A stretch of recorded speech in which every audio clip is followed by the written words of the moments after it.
When we attend the Catholic Mass, there are many gestures, prayers, and actions that may seem small, but each of them carries a very deep spiritual meaning. One of these actions is the moment when the priest washes his hands at the altar. Many Catholics see this happen every Sunday, but only a few truly understand why it is done and what it means for us spiritually. Today, let us take a deep look at why the priest washes his hands during Mass. First, this washing of hands is called the lavabo, from the Latin word meaning "I will wash." At this moment, the priest quietly prays a verse from the Psalms, "Lord, wash away my iniquity. Cleanse me from my sin." This already shows us that the washing is not simply about physical cleanliness. It is about spiritual purification. Before handling the sacred body and blood of Christ, the priest humbles himself, acknowledging his need for God's mercy and asking to be made worthy for such a holy task. Secondly, it is a symbol of inner purity. In ancient Jewish tradition, priests would wash their hands before entering the sanctuary to offer sacrifices to God. The Catholic Church carries on this same spirit. It reminds us that what the priest is about to do, offering the Eucharistic sacrifice, is not ordinary work. It is holy.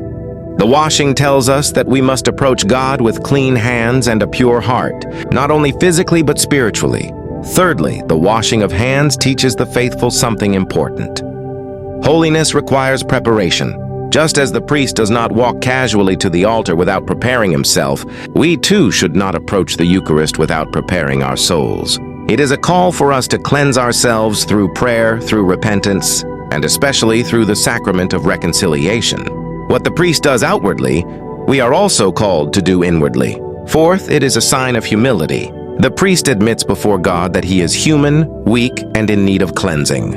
Even though he is ordained, even though he has the authority to consecrate bread and wine into the body and blood of Christ, he still acknowledges that he is not perfect. This act of washing hands reminds both priest and people that no one is too holy to seek God's mercy. Finally, the washing of hands points us to Christ himself, who washed the feet of his disciples at the Last Supper. That act of washing was a lesson in humility and purity. In the same way, the priest at Mass shows us that service at the altar must always be accompanied by humility before God. So the next time you are at Mass and you see the priest washing his hands, remember, it is not just about water. It is about prayer, purity, preparation, humility, and the reminder that what is about to take place is the holiest moment of our faith.